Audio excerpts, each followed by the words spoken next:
معیشت کی وجہ سے غیر یقینی کیفیت سے دو چار ہے، اضطراب کی کیفیت سے دو چار ہے، ایسے حالات کے اندر اعتماد پیدا کرنے کی بجائے، یقین پیدا کرنے کی بجائے، قوم کو حوصلہ دینے کی بجائے محسن نقوی صاحب کا بیان آیا کہ نظام کولیپس کر چکا ہے، اور نظام کے کولیپس کرنے کا مقصد یہ کہ ملک کولیپس کرنے کے لیے جا رہا ہے۔ ایسے حالات میں یہ بیان میرے لیے حیران کن ہے، اور میرا خیال یہ ہے کہ نہ صرف پولیٹیکل فورسز بلکہ اب عوام بھی اس سوشل میڈیا کے فعال ہونے کی وجہ سے یہ بہت اچھی طرح ادراک رکھتی ہے کہ جب آئین کے تحت یا آئین کی پاسداری کرتے ہوئے یا آئین پر عمل درآمد کر کے جب ملک چلائے جاتے ہیں تو کہیں کوئی کولیپس نہیں کرتا، لیکن جب اقتدار کے حصے دار اپنے اپنے مخصوص علاقوں میں اپنے اپنے مخصوص مقاصد کے حصول کے لیے اپنے اپنے نظام کے تحت پاکستان چلانا چاہتے ہیں تو ظاہر ہے کہ پھر مشکلات آتی ہیں۔ آج صورتحال یہ ہے، میں آپ سے عرض کرنا چاہتا ہوں کہ کوئی بھی ملک، پاکستان ہی نہیں کوئی بھی ملک جہاں پر سالار سے حکومتی امور چلوائے جائیں اور سالار کے پیچھے حکمراں چھپ کے صرف کرپشن میں مصروف رہے ہیں، بدعنوانیوں میں اور لوٹ مار میں مصروف رہے ہیں، تو ظاہر ملک ترقی نہیں کرتے۔ اگر کسی میکینک سے ڈاکٹر کا کام لیا جائے اور ڈاکٹر سے میکینک کا کام لیا جائے تو ظاہر ملک عدم توازن کا شکار ہوتے ہیں۔ جب عدلیہ کو آپ درباری بنا دیں اور جب ووٹ پر ڈاکہ معمول بن جائے تو ظاہر ملک کے اندر غیر یقینی کیفیت ہوتی ہے۔ جب ووٹ کی قدر و قیمت ختم ہو جائے تو عوام کی دلچسپی ختم ہو جاتی۔ جب ایسی صورتحال کے اندر ملک پریشانی کا شکار ہے تو ان حالات کے اندر یہ اعلان کرنا کہ پاکستان اس کا نظام کولیپس کر چکا ہے، تو میرا خیال یہ ہے کہ اگر اس نظام کے کولیپس کرنے کی ذمہ داری بھی قبول کی جائے، اس لیے کہ حکومت کے اندر وہ لوگ بیٹھے ہوئے ہیں، محسن نقوی صاحب بیٹھے ہوئے ہیں، ان کی ٹیم بیٹھی ہوئی ہے، عوام اس کے قصوروار نہیں ہے اس نظام کے کولیپس ہونے کے۔ جو لوگ حکومت میں بیٹھے ہیں ان کو اس نظام کے کولیپس ہونے کی ذمہ داری بھی قبول کرنی چاہیے، اور اپنی اس ذمہ داری پر مجرمانہ غفلت کی وجہ سے اپنے آپ کو عوام کے سامنے احتساب کے لیے پیش کرنا چاہیے۔ اور ان حالات کے اندر اگر ملک کی سلامتی اور استحکام میں لوگ سنجیدہ ہیں، جو اقتدار میں حصے دار ہیں، تو میرا خیال یہ ہے کہ اس وقت سب سے زیادہ ضرورت اس بات کی ہے کہ ملک کو مزید تباہی سے بچانے کے لیے لوگوں کو اقتدار سے علیحدہ ہو جانا چاہیے، اور ایک مرتبہ پاکستان میں فری فیئر ٹرانسپیرنٹ الیکشن کروا کے عوام کے ووٹ کو عزت دے کر، عوام کے ووٹوں کی قدر و قیمت بڑھا کر عوام کے ووٹوں سے منتخب ہونے والوں کو حکومت حوالے کر دینی چاہیے۔ پاکستان مستحکم ہو جائے گا، پاکستان مضبوط ہو جائے گا، پاکستان کی معیشت بہتر ہو جائے گی، پاکستان کے عوام کے اندر سینس آف پارٹیسپیشن پیدا ہوگا۔ میں آج اپنی ماؤں بہنوں سے اور بزرگوں سے مجھ سے کہا گیا کہ آفاق بھائی صوبے کے متعلق ضرور وضاحت کیجیے کہ آج یہ کہا جا رہا ہے کہ پاکستان میں نئے صوبوں کا قیام ضروری ہے۔ میں پاکستان میں نئے صوبوں کے قیام کی حمایت کرتا ہوں، میں اس کا مخالف نہیں ہوں، لیکن میں ایسے کسی بھی صوبے کی باؤنڈریز کو تسلیم کرنے کے لیے تیار نہیں ہوں جس میں میری قوم تقسیم ہو جائے۔ میں ایسے کسی بھی منصوبے کو، ایسے کسی بھی انیشیٹو کو جو نئے صوبوں کے قیام کے لیے ہو لیکن اس میں میری قوم کی تقسیم نہ ہو، میں دل کی گہرائیوں سے، دل سے اور جان سے میں اس منصوبے کو، اس انیشیٹو کو سپورٹ کروں گا۔ لیکن اگر میری قوم کسی منصوبے کی وجہ سے، نئے صوبے کے قیام میں کسی باؤنڈری کی وجہ سے تقسیم ہو رہی ہوگی تو میں آخری وقت تک اپنی قوم کو تقسیم ہونے سے بچانے کے لیے اس کی مخالفت کروں گا۔ میں ان حالات کے اندر کہ جب نئے صوبے ضروری ہیں، میں اس بات کو بھی ضروری سمجھتا ہوں بتانا کہ جو لوگ آج پاکستان کی سلامتی اور پاکستان کے استحکام اور پاکستان کی ترقی کے لیے نئے صوبوں کے قیام کو ضروری سمجھتے ہیں، میں انہیں یہ بات بھی احساس دلانا چاہتا ہوں کہ ضروری یہ ہے کہ جو چھوٹی قومیتیں ہیں، جو عددی اعتبار سے کم ہیں، اور عددی اعتبار سے کم ہونے کی وجہ سے وہ صوبے میں اقتدار میں کبھی حصے دار نہیں بن سکتی یا ان کے وسائل پر ان کا اختیار نہیں ہو سکتا. جب نئے صوبے بنائے جا رہے ہیں تو وہ انتظامی یونٹ انتظامی بنیاد پر نہیں ہونے چاہیے, وہ لسانی بنیاد پر ہونے چاہیے. مہاجروں میں احساس محرومی ہے, مہاجروں میں احساس شراکت پیدا کرنے کے لیے لسانی بنیاد پر ان کی قومیت کو تقسیم کیے بغیر, مہاجر قوم کو تقسیم کیے بغیر نیا صوبہ بننا چاہیے. سرائکیوں کو تقسیم کیے بغیر سرائکیوں کے لیے ایک نیا صوبہ بننا چاہیے. ہزارہ لوگوں کے لیے ان کو تقسیم کیے بغیر ان کا صوبہ بننا چاہیے, تاکہ وہ اقتدار میں اسی طرح حصے دار بن سکیں جس طرح پاکستان کے قیام سے لے کر آج تک پنجابی, پختون, سندھی اور بلوچی اقتدار میں حصے دار رہا ہے. اقتدار کو اس نے انجوائے کیا ہے. اور میں یہ سمجھتا ہوں کہ نئے صوبوں کا قیام اگر لسانی بنیاد پر ہوگا تو پاکستان مستحکم ہوگا, اس لیے کہ لوگوں کی احساس محرومی ختم کر کے جب احساس شراکت پیدا کی جائے گی, جب لوگوں کو یہ احساس ہوگا کہ میرے وسائل پر میرا اختیار ہے, تو لوگ وسائل جنریٹ کریں گے, لوگ اپنے علاقوں کے اندر ڈیولپمنٹ کریں گے, لوگ اپنے علاقوں کو پیسفل بنانے کی کوشش کریں گے. جب مقامی لوگ اقتدار میں نہیں ہوتے تو پھر ظاہر ہے کہ جو انفراسٹرکچر تباہ ہوتا ہے, جو لالسنس پیدا ہوتی ہے,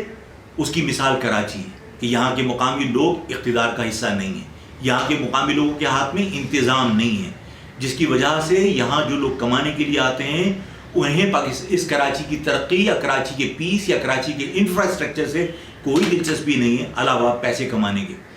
یہ بات سب کو سمجھ آنی چاہیے کہ یہ کراچی انویسٹمنٹ کا دروازہ ہے. کراچی کو مقامی لوگوں کے حوالے نہیں کیا جائے گا, اور نئے صوبے کے خدوخال اگر اس قوم کو تقسیم کیے بغیر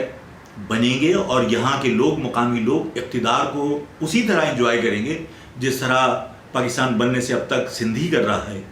تو میں یہ سمجھتا ہوں کہ اس کراچی کی ترقی اور کراچی کی ترقی کے ساتھ پاکستان کی ترقی یقینی بن جائے گی. اس میں کسی کو شک نہیں ہونا چاہیے. میں اپنی قوم کے لوگوں سے ان کو یقین دلاتا ہوں کہ اس شہر کے لوگ, اس شہر میں جو لوگ کمانے کے لیے آئے ہیں وہ بھی ہمارے بھائی ہیں, اور ہم سب مل کر اس شہر کو امن کا گہوارہ بھی بنا سکتے ہیں, اس شہر کو بہت ترقی یافتہ بھی بنا سکتے ہیں, اور ہم سب مل کر اس کے لیے محنت کریں گے. میں اپنے نوجوانوں سے آخر میں ایک ضروری بات کہنا چاہتا ہوں. پاکستان میں نوجوانوں کو سیاسی عمل سے دور رکھنے کے لیے ہمیشہ آمریت میں طلبہ تنظیموں پر پابندی لگی ہے, ٹریڈ یونینز پہ پابندی لگی ہے, اور ان پابندیوں کی حمایت تمام پولیٹیکل پارٹیز نے کی ہے. اور اب وقت قریب ہے جب سیاسی اور غیر سیاسی لوگ, یہ مہاجر نوجوان, یہ پاکستان بھر کے نوجوانوں کو اپنے مقاصد کے لیے متحرک کرنے کی کوشش کریں گے, استعمال کرنے کی کوشش کریں گے. میں پاکستان بھر کے نوجوانوں کو یہ کہنا چاہتا ہوں کہ اپنے آپ کو متحرک کیجئے, اپنے آپ کو متحد کیجئے, اپنے آپ کو حوصلہ مند بنائیے, اور یہ فیصلہ کر لیجئے کہ آپ کا متحرک ہونا, آپ کا متحد ہونا, آپ کی جد و جہد یہ آقاؤں کی تبدیلی کے لیے, نظام کی تبدیلی کے لیے نہیں ہونی چاہیے. آپ جتنی جد و جہد کریں اس بوسیدہ نظام کو ختم کرنے کے لیے اور آئین کی پاسداری اور ملک کی باغ ڈور سنبھالنے کے لیے کیجیے. آپ جس دن اپنے ملک کی باغ ڈور سنبھالنے کا فیصلہ کر لیں گے تو جو خاندان 30 سال سے اس ملک کو نچوڑ کے کھا رہے ہیں, اس کو لوٹ رہے ہیں, ان لوگوں سے نجات اسی وقت ملے گی جب نوجوان یہ فیصلہ کر لیں کہ پاکستان کی باغ ڈور وہ خود سنبھالیں گے. اس ملک کو اللہ تعالیٰ ہمیشہ قائم و دائم رکھے. ہم سب کو حوصلہ دے کہ ہم اپنے ملک کے لیے کسی قربانی سے درخت کیے بغیر اس ملک کو مستحکم بنائیں, اس ملک کی معیشت کو مستحکم بنائیں, اس ملک کو اس کرۂ ارض پر عظیم قوم بنا کر, عظیم ملک بنا کر لوگوں کے سامنے پیش کریں. اللہ تعالیٰ ہم سب کی حفاظت فرمائے. اللہ حافظ.